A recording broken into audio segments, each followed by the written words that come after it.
Hello guys, welcome back. അപ്പൊ ഇന്ന് Kerala lunch മെനുവിന്റെ 75ാമത്തെ menu ആയിട്ട് വന്നിരിക്കുകയാണ്. ഇന്നത്തെ മെനു ഒരു നോ കോക്കനട്ട് റെസിപ്പീസ് ആണ്. അപ്പൊ ഇത് തേങ്ങ ഉപയോഗിച്ചിട്ടില്ല, സിമ്പിൾ ആയിട്ടുള്ള സമ്മറിന് പറ്റിയ എളുപ്പത്തിൽ ഉണ്ടാക്കാൻ പറ്റുന്ന രണ്ട് റെസിപ്പീസ് ആണ് ചെയ്തിരിക്കുന്നത്.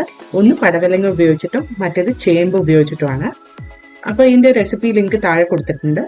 ഇതേപോലത്തെ നിറയെ മെനു ഓപ്ഷൻസ് ഞാൻ എൻ്റെ ചാനലിൽ ഇട്ടിട്ടുണ്ട്. അപ്പോൾ സബ്സ്ക്രൈബ് ചെയ്യാനും ലൈക്കും ഷെയറും ചെയ്യാനും മറക്കരുത്. അപ്പോൾ നമുക്ക് റെസിപ്പീസിലേക്ക് കിടക്കാം. അപ്പോൾ ആദ്യം നമുക്ക് പടവലങ്ങയും കൊണ്ടുള്ള ഒരു മൊളോഷ ഉണ്ടാക്കാം.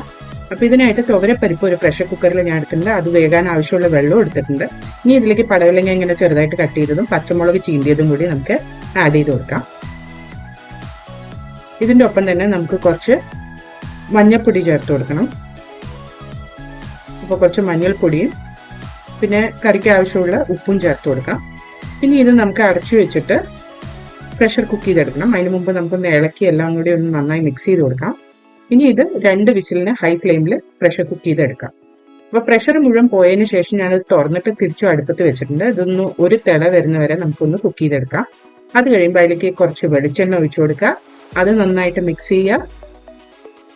അതിനുശേഷം അതിൻ്റെ മുകളിലേക്ക് കുറച്ച് കരിവേപ്പിലയും കൂടി ആഡ് ചെയ്ത് കൊടുത്താൽ നമ്മുടെ സിമ്പിൾ ആയിട്ടുള്ള ലൈറ്റ് ആയിട്ടുള്ള സമ്മറിന് പറ്റിയ കറി റെഡി ആയിട്ടുണ്ട്. അപ്പോൾ കരിവേപ്പിലയും കൂടി ചേർത്തിട്ട് നന്നായിട്ട് മിക്സ് ചെയ്ത് കൊടുക്കുക. അപ്പോൾ നമ്മുടെ ഫസ്റ്റ് റെസിപ്പി റെഡി ആയിട്ടുണ്ട്. ഇനി രണ്ടാമത്തെ റെസിപ്പി ചേമ്പ് കൊണ്ടുള്ള ഒരു ഫ്രൈ ആണ്. ഇതും സൂപ്പർ സിമ്പിൾ ആണ്. ഒരു പാത്രത്തിൽ ഞാൻ സാമ്പാർ പൊടി, മുളക് പൊടി, ഉപ്പ് പിന്നെ കുറച്ച് വെളിച്ചെണ്ണയും കൂടി എടുത്തിട്ട് അത് നന്നായിട്ട് മിക്സ് ചെയ്തെടുത്തിട്ടുണ്ട്. ഇതിലേക്ക് നമ്മൾ വേവിച്ച് വെച്ച ചേമ്പ് ചേർക്കാം. അപ്പോൾ ചേമ്പ് വേവിച്ചിട്ട് ഇങ്ങനെ വട്ടായിട്ട് കട്ട് ചെയ്തിട്ടുണ്ട്. കുറച്ച് തിക്കായിട്ടുള്ള വട്ടങ്ങളായിട്ട് കട്ട് ചെയ്യുക.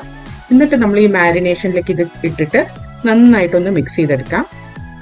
മിക്സ് ചെയ്തിട്ട് ഒരു 10 മിനിറ്റ് ഇതൊന്ന് നമുക്ക് സൈഡിലേക്ക് വെക്കാം.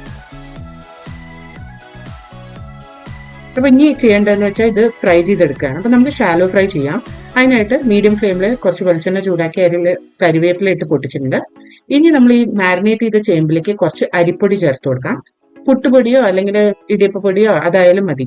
അപ്പോൾ ഇത് വറുക്കാൻ നേരത്ത് മാത്രം ചേർത്താൽ മതി. ഇനി ഇത് ചേർത്തിട്ട് നമുക്കിത് പാനിലേക്ക് ആഡ് ചെയ്തിട്ട് നല്ലപോലെ വറുത്തെടുക്കാം. അപ്പോൾ ചേമ്പ് ഓൾറെഡി വെന്തത് കൊണ്ട് ഒന്നും മുരിഞ്ഞു വരുന്ന വരെ ഫ്രൈ ചെയ്യേണ്ട ആവശ്യമുള്ളൂ. അപ്പോൾ ചെറിയ തീയിലിട്ടിട്ട് അങ്ങനെ ഫ്രൈ ചെയ്തെടുത്താൽ നമ്മുടെ ചേമ്പ് ഫ്രൈയും റെഡിയാണ്. അപ്പോൾ എൻ്റെ ബാക്കി മെനൂസ് ഒന്ന് ചെക്കൗട്ട് ചെയ്യാൻ മറക്കരുത്. ഈ റെസിപ്പിയും വീട്ടിൽ ട്രൈ ചെയ്ത് നോക്കിയിട്ട് കമൻറ്റ് സെക്ഷനിൽ അറിയിക്കുക. അടുത്ത പ്രാവശ്യം ഒരു പുതിയ റെസിപ്പിയുമായിട്ട് വരുന്നവരെ ബൈ.